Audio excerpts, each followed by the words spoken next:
नमस्कार, स्वागत है आपका प्रातः दर्पण न्यूज चैनल में। मैं हूं आपके साथ राशि जैन। आज हमारे बीच मौजूद हैं बलवीर सिंह जाटव जी, जो कि ग्राम पंचायत मूंज जिला इटावा से हैं। आपको बता दें कि इनकी अर्धांगिनी दीपशिखा जाटव ग्राम प्रधान प्रत्याशी हैं, जिनको प्रमोट करने के लिए बलवीर सिंह जाटव आज हमारे स्टूडियो में मौजूद हैं। आइए बात करते हैं विस्तार से और चर्चा करते हैं ग्राम पंचायत चुनाव के विषय पर। तो बलवीर जी, आपसे जानना चाहेंगे क्या तैयारियां हैं, किस प्रकार का होता है ये चुनाव?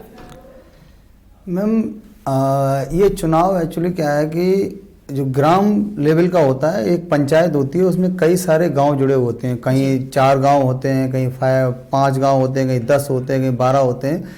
मेरे छोटे गांव मिला के मेरी पंचायत लगभग 29 गांव की है। और वहाँ पे क्या होता है, प्रधान का मेन काम होता है वहाँ पे डेवलपमेंट से, चाहे ये अपना गरीब लोगों को आवास हो या फिर है आरसीसी जो खरंजे, नाली, स्वास्थ्य से संबंधित, शिक्षा से, स्कूल से रिलेटेड होते हैं, जो आपका मिड डे मील हो गया, बहुत सारे विकास कार्य होते हैं इनके, नरेगा जो आपका मजदूरी मिलती है लोगों को। तो बहुत सारे काम होते हैं इनके अधिकार क्षेत्र में आते हैं। और ये चाहें तो समाज को, जो गरीब तबका के लोग हैं, उनको आपको मजदूरी दे सकते हैं, उन्हें रोजगार दे सकते हैं, जिसमें उनका सही से भरण पोषण हो सके। तो ये सारा उनका अपना कार्य होता है। आपने, जैसा कि मैंने अभी दर्शकों को बताया, साथ ही आपसे भी बात की कि आप अपनी वाइफ को, यानी कि अपनी अर्धांगिनी को प्रमोट कर रहे हैं। आप क्यों नहीं लड़ रहे ये चुनाव? आप क्यों नहीं बने इसके प्रत्याशी? मैम, मैं इसलिए प्रत्याशी नहीं बन रहा हूँ, मैं प्राइवेट सेक्टर में जॉब कर रहा हूँ एक कंपनी में। और क्या जान सकते हैं कि कौन सी कंपनी में आप जॉब कर रहे हैं? मैं Lobo staffing solution private limited company में जॉब कर रहा हूँ। और मैं बेस्ट यूपी देखता हूँ उसमें। और मेरे पास जो समय रहता है, संडे ऑफ रहता है और कुछ छुट्टियाँ लेता हूँ मैं, तो क्षेत्र में जाके काम करता हूँ। और शुरू से, बचपन से मेरा रुझान रहा है इस क्षेत्र में सामाजिक काम करने का। और मेरी वाइफ भी जो दीपशिखा हैं, वो पढ़ी लिखी हैं, प्रेजेंट में बीएड उनका फाइनल है। और उन्हें मैं प्रत्याशी बना के, एजुकेटेड हैं, शिक्षित हैं वो, तो सही से ग्राम पंचायत के विकास कार्य और लोगों को अवेयरनेस फैलाने में उसका अच्छा योगदान रहेगा। और उन्हें मैं प्रधान का प्रत्याशी बना के और आगे ग्राम पंचायत का प्रधान बनाना चाहता हूँ, जिससे कि महिलाओं को और उन्हें आगे, महिलाओं को उत्साहवर्धन होता है और महिलाओं को भी हिस्सेदारी मिले, चाहे सीट वो महिला हो या सामान्य हो, तब भी हम उन्हें ही प्रधान बनाने का कार्य करेंगे। सबसे अच्छी बात यह है कि बलवीर जी, आप अपनी वाइफ को प्रमोट कर रहे हैं, उनको सपोर्ट कर रहे हैं, मतलब एक तरीके से चुनाव वो लड़ रही है, लेकिन बैकबोन आप बने होंगे। जी मैम। तो कुछ खास भूमिका तैयार की है आपने, जैसे कि हर ग्राम की ये परेशानी है कि हेल्थ रिलेटेड है, एजुकेशन रिलेटेड है, इन समस्याओं का बहुत सामना करना पड़ता है, तो कुछ इसको लेकर के आपने कोई खास तैयारियां की हुई हैं? मैम, मैंने पहले क्या किया, मैंने तो लगातार लोगों की शिकायत थी कि जो भी प्रधान बनते हैं वो बड़े पैसे वाले और मतलब दबंग टाइप के लोग बनते हैं। उसमें सर्व समाज का अपनी बात नहीं रख पाते, सर्व समाज के लोग अपनी पूरी समस्या नहीं रख पाते हैं, वो बहुत परेशान रहते हैं। उस टाइम पे वो दारू और पैसे के लालच पे वोट ले लेते हैं और उन्हें कोई गरीब एजुकेटेड शिक्षित प्रत्याशी नहीं मिलता है। मैंने फिर सबसे पहले गांव में जाके, गांव जाके भ्रमण किया, जनसंपर्क किया, वहाँ जाके देखा है, जैसे मेरे गांव के अंदर, पंचायत के अंदर एक बखर गांव है और विशेषकर उसमें एक जाति विशेष के लोग रहते हैं, मतलब यादव समाज के, और प्रधान भी यादव समाज के लोग रहते हैं। उसके बावजूद भी उस गांव के अंदर 10 मिनट बारिश हो जाए मैम, तो पूरा भर जाता है। लोग वहां पे अपना सही से जीवन यापन नहीं कर सकते। दूसरा, एक गांव में, एंड में गांव है नंगला सभी, तो वहाँ आप देखोगे तो बरसात हो ना हो, बर वक्त पानी भरा रहता है, ना नाली है, ना खरंजे हैं।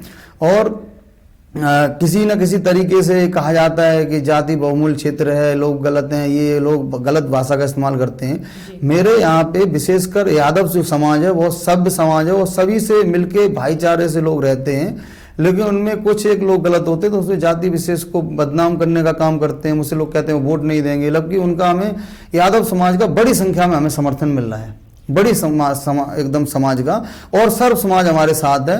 और हाँ, हमें उन लोग वो पूरा सहयोग कर रहे हैं और आगे बढ़ा रहे हैं और उन्हें लग रहा है कि पहली बार कोई पढ़ा लिखा प्रत्याशी हमारे बीच का गरीब प्रत्याशी आया है। एक्चुअली मैं आपको बता दूं, मेरे पेरेंट्स मेरे बचपन में ही खत्म हो गए थे। मेरे माताजी और पिताजी लगभग 15 साल 20 साल दोनों लोगों को हो गए हैं, खत्म हुए। उसके बाद मेरा जो क्या उम्र रही होगी आपकी? मेरी पिताजी खत्म हुए होंगे तो मेरी मैम एज रही होगी 8 से 10 साल। जब आपके पिताजी गुजरे तब आपकी उम्र 8 से 10 साल के बीच? जी मैम। तो काफी मुश्किल समय रहा होगा वो तो। मैम मेरा बीच में बड़ी मुश्किल से मैंने पढ़ाई कर पाई, फिर उसके बाद मेरा गैप भी हुआ। मैं हाई स्कूल से छोड़ के मैं दिल्ली जॉब करने गया, बीच में गैप हुआ, फिर भी मैं पढ़ाई करता रहा, संघर्ष करता रहा। मैंने आगरा कानपुर यूनिवर्सिटी से, आगरा इटावा स्नातकोत्तर महाविद्यालय से मैंने कर्म क्षेत्र स्नातकोत्तर महाविद्यालय से मैंने BA किया। फिर मैंने फिरोजाबाद अमरदीप PG कॉलेज से मैंने B.Ed किया। फिर मैंने आगरा कॉलेज से MA किया। जी। तो लगातार मैं संघर्षों के बीच पढ़ता भी रहा और घर को भी लेके चलता रहा। मैं ये चाहता हूँ कि समाज में जब मेरी जैसी स्थिति का व्यक्ति बगैर माँ बाप के पढ़ सकता है, एक अच्छे परिवार से रिश्ता कर सकता है, घर मकान बना सकता है, तो गांव में सभी लोगों को जागरूक किया जाए एजुकेशन के प्रति और साहसी बनाया जाए, तो हर बच्चा पढ़ने की जिज्ञासा जागेगी और समाज और ग्राम और ये देश आगे बढ़ेगा। बिल्कुल, ये बहुत अच्छी बात रही कि इतनी समस्याओं का सामना करते हुए भी बलवीर जी ने अपनी पढ़ाई नहीं छोड़ी, संघर्ष किया, आगे बढ़े और आज देखिए B.Ed, MA और कई सारी, आई थिंक आप अभी LLB की तैयारी भी कर रहे हैं। जी मैम, अभी मैं LLB की तैयारी कर रहा हूँ। देखिए, पढ़ाई आपको कभी नहीं रोकनी चाहिए, क्योंकि पढ़ाई ही वही एक माध्यम बनता है जिससे आप कल को बदल सकते हैं।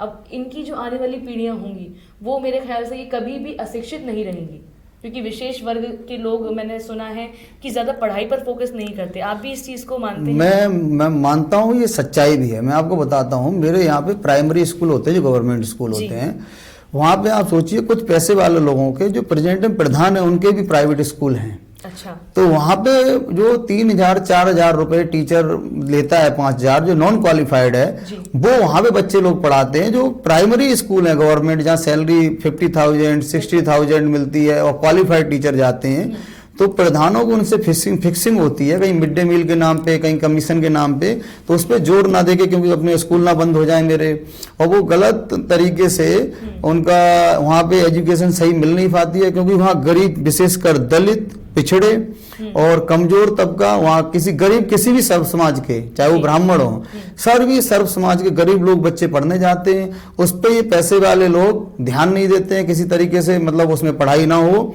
और लोग जागरूक ना हो, उनकी गलतियों को उजागर ना कर पाए।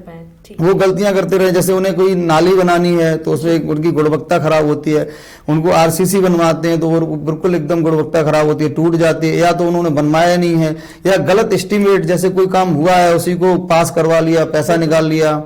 उसके बाद मैम आप ये देखोगे, गरीब लोगों को जानकारी नहीं होती है। लेखपाल होता है क्षेत्र में, वो आता है, वहाँ पे लोगों की जमीनें दबी हुई हैं तो पैमाइश करने के लिए मना करता है। हाँ, पैसा उसे जाके प्रधान से सेटिंग कर लेता है। ग्राम पंचायत सेक्रेटरी होता है तो लोगों के छोटे छोटे कागजों की जरूरत होती है, जैसे आप देखिए, आपको जरूरत पड़ती है प्रवासी नकल की, आपको कोई साइन करने की, या सही आवास मिलने की, तो आवास जिसके पास ऑलरेडी है उसको गलत आवास मिल रहा है, जिसको जरूरत है तो प्रधान खास नहीं है तो उसे आवास नहीं मिल रहा है, वो झोपड़पट्टी में रह रहा है।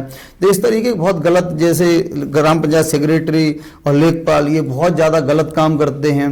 मेरे यहाँ पे प्रधान द्वारा एक आवास दिया गया जी, उस आवास को बना के लेंटर पे पहुंचाया जाता, मकान पहुंचा दिया, तो प्रधान के सहयोग के द्वारा लेखपाल ने उस मकान को रोक दिया, जबकि वो ग्राम समाज की जमीन थी और उस पर कब्जा था एक व्यक्ति का, वहां जमा, उसको मकान रोक दिया। फिर लेखपाल उस पर 25 से 30,000 रुपए मांग रहा था, और प्रधान ने जब उस आवास को दे दिया, अगर उसको गलत अवैध था तो पहले ही क्यों नहीं रोका जब बन रहा था? सही बात है। तो उसमें दलाली करने के लिए इन लोगों ने रोका। फिर मेरी बात हुई, मैंने शिकायत की, बात की अधिकारी, तो उसका लेंटर डल चुका है।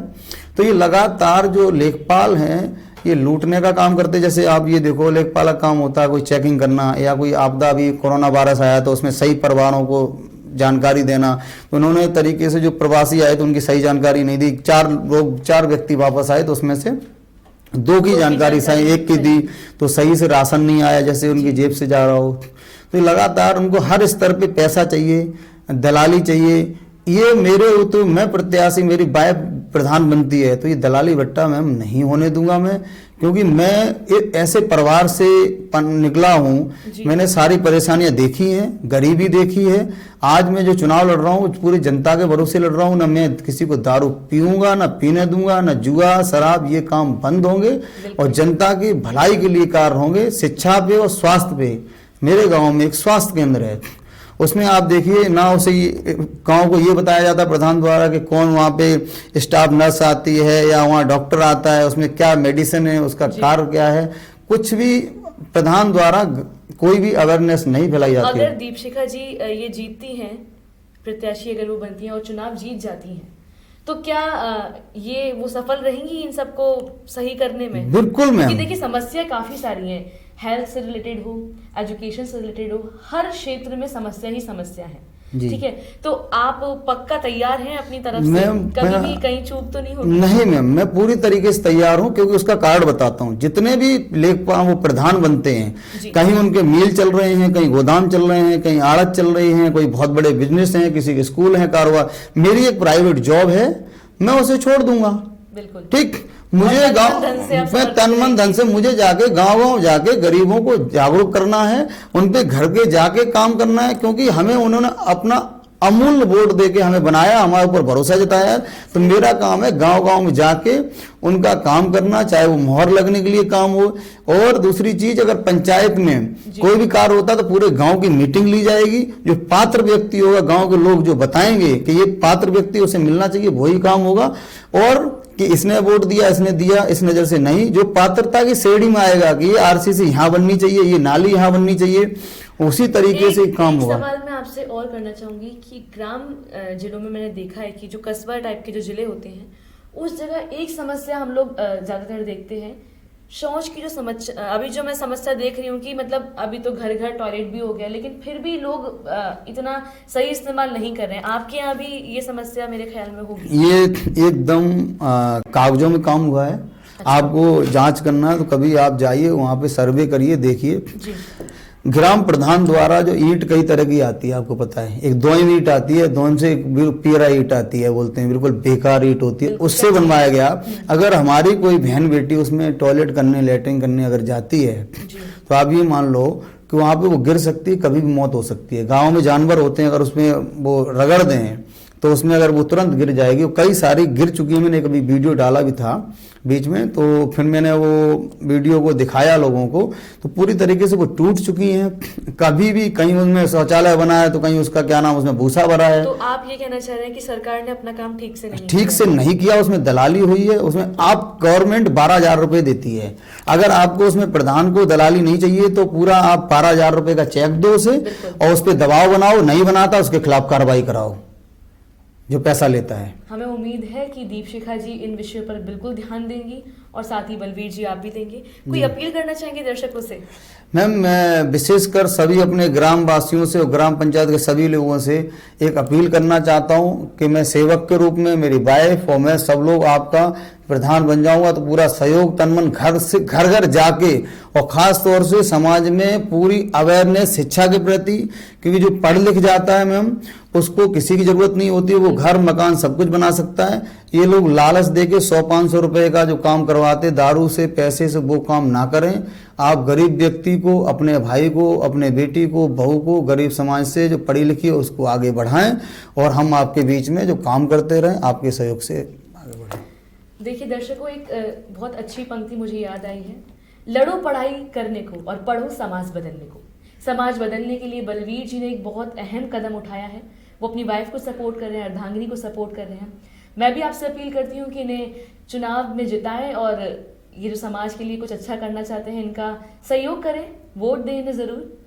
बहुत बहुत धन्यवाद। इसी के साथ चलते हैं, विदा लेते हैं आप सभी से। फिर हाजिर होंगे कुछ अन्य चीज़ों के साथ और अन्य विषयों के साथ। तब तक के लिए मुझे दीजिए आज्ञा। नमस्कार।